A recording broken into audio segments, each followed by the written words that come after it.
Pozdravljeni. Zopet je na vrsti komentar novic, kjer si bomo letos že 42. ogledali, kaj se je zanimivega zgodilo v preteklih dneh.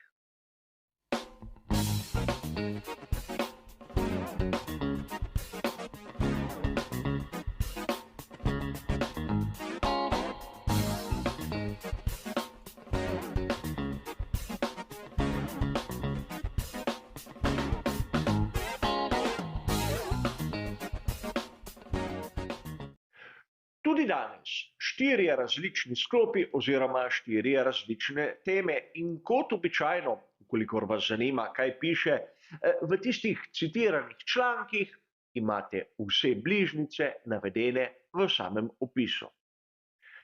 A da ne bo prispevek seveda predolg in preveč dolgočasen, lotimo se našega prvega sklopa, kjer imamo izjemno zanimivo temo.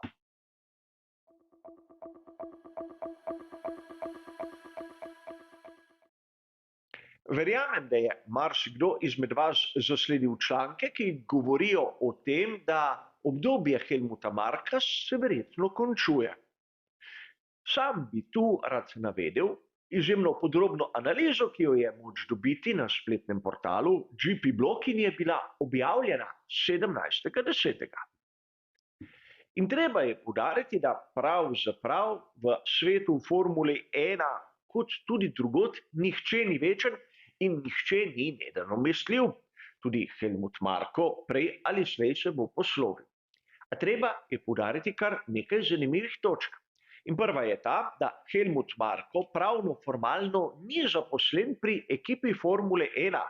Tam je kot neke vrste zunanji svetovalec. Njegova pogodba naj bi bila podpisana z Red Bullom v smislu proizvajalca energetskih pijač. Vemo, po smrti Didija Matešiča se tudi zadeve v Red Bullu rahlo spreminjajo. In pravzaprav Christian Horner mogoče si želi tudi določenih sprememb. A treba je poudariti še nekaj drugega.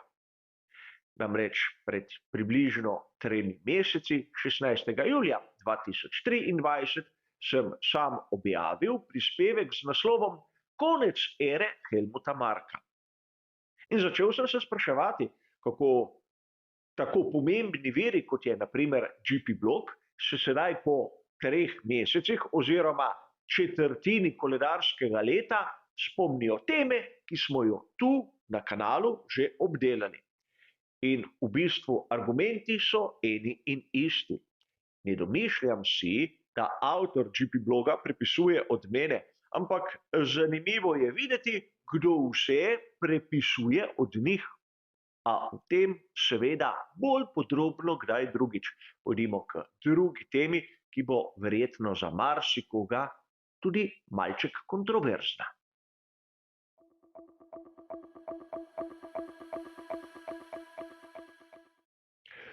Kot poroča italijanska verzija spletnega portala motosport.com v članku, ki je bil objavljen 17.10., naj bi pri skuderiji Ferrari ustavili razvoj, na veliki nagradi Združenih držav Amerike naj ne bi videli nobenih sprememb in nobenih posodobitev.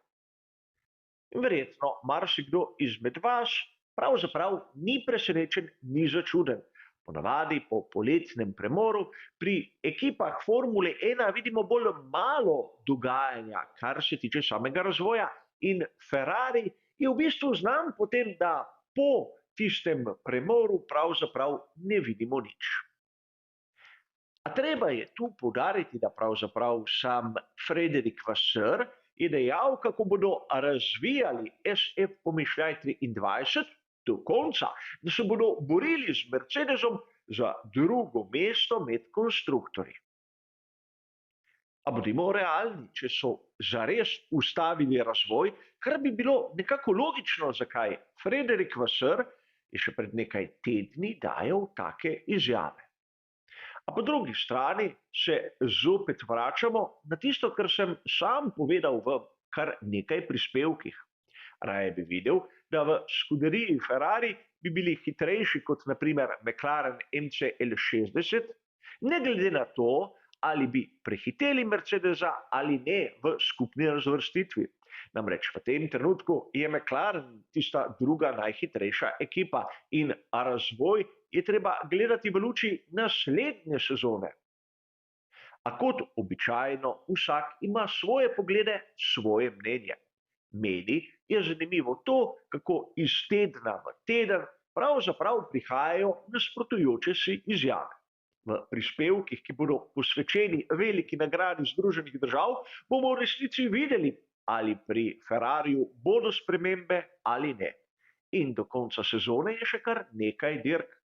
A pojdimo sedaj k našemu tretjemu sklopu, kjer bomo govorili o ekipi, ki bo na veliki nagradi Združenih držav imela tehnične spremembe.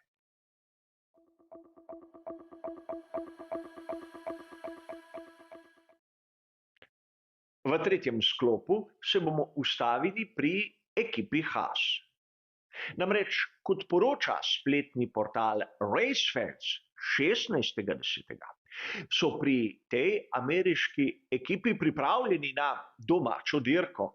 In seveda velika nagrada Združenih držav Amerike ima drugačen pomen kot velika nagrada Miamija ali na primer velika nagrada Las Vegasa. Gre za domačo dirko ameriške ekipe. In čeprav o tehničnih posodobitvah pri ekipi Haas bomo govorili v tistih prispevkih, ki so namenjeni dirki za veliko nagrado, se bomo tokrat ustavili pri informacijah, ki jih imamo pri spremembi barvne sheme bolidov ekipe Haas. Seveda, ekipe so nas malce razvadile. Pri določenih dirkah imamo prav posebne barvne sheme, kdaj imajo smisel, drugič pač ne. A pri ekipi Haas hočejo poudariti nekaj, prav to, da so ameriška ekipa. Na njihovih bolidih bomo lahko videli napis, ki pravi We the people, kar je prva vrstica ameriške ustave.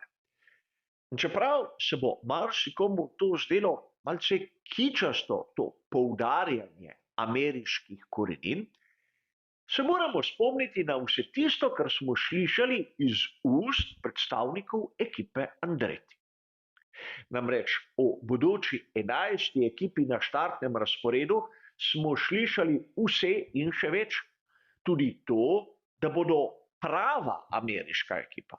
Ampak ameriška ekipa je že Haas in tega ne smemo pozabiti. In na to s posebno barvno shemo nas tudi hočejo spomniti in se pokazati pred domačo publiko, tudi v tem smislu, da ni treba dajati tolikšne pozornosti ekipi Andretti, ki še sploh nima dovoljenja, da bo prišla na štartni razpored, kajti Američani že imajo svojega predstavnika tam, le da oni, ki skrbijo za stike z javnostjo, izgleda, da tega niso opazili. A to je svet Formule 1, kjer očitne stvari nekaterim sploh niso tako očitne. A pojdimo še k našem zadnjem, četrtem sklopu.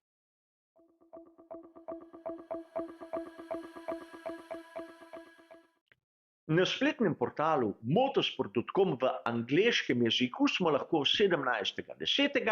zasledili izjemno zanimivo novičko. Namreč družina Hill se je odločila dati na dražbo kar nekaj zanimivih spominkov, ki so bili dolga desetletja v njihovi lasti. Seveda ne gre za tisto, kar je ima v zbirki Damon Hill, ampak za izjemno pomembne, vredne eksponate njegovega očeta, dvakratnega svetovnega prvaka, Grahama Hilla. Med drugim, poleg osebnih pisem, čelad, zaščitnih oblek, tudi na primer pokal, ki ga je dobil za naslov svetovnega prvaka iz davnega leta 1962. In seveda družba Sotheby's, ki bo te predmete držila, je ocenila vrednost tega pokala med 25 in 35 tisoč funtov. In poleg tega bodo na voljo še mnogi drugi eksponati, kot sem vam povedal, in pokali. Vkolikor vas zanimajo cene, si jih lahko sami ogledate na originalnem članku.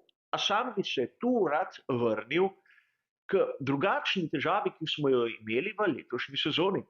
Če se spomnite, na veliki nagradi Madžarske je prišlo do težave, ker so pokali se poškodovali pri praznovanju po podelitvi. In seveda mi navdušenci smo malce zgroženo videli, koliko naj bi bili vredni. Govorim v pogojniku, kajti zame vrednost nekega pokala je tista zgodovinska. Ne zanima me, koliko je nekdo vložil truda, materijala v njegovo izdelavo, ampak meni kot ljubitelju Formule 1 je praktično vrednost pomembna zaradi tistega, kar nek predmet predstavlja. Namreč lahko se izdela repliko čelade Grahama Hilla v zlatu, a nikoli ne bo vredna toliko, kot tista obnošena, poškodovana, ki jo je sam imel na mnogih dirkah svetovnega prvenstva Formule 1, ko je dosegal zmage. In to je nekaj, kar se bomo morali mi, navdušenci, malce ponovno naučiti. Namreč vrednost ni tista, kar pomeni denar, ampak je tista, ki pomeni nek simbol. In prav je, da družina Hill te izjemno pomembne eksponate da na dražbo, da lahko bodo drugi cenili in uživali v njih. Podobno kot je pred kratkim storil tudi Nigel Mansell, ki se je rešil verjetno večine tistega, kar je imel na zalogi. A o tem seveda kdaj drugič. Za danes, kot ste razumeli, bo to vse. Hvala za vašo pozornost in nasvidenje.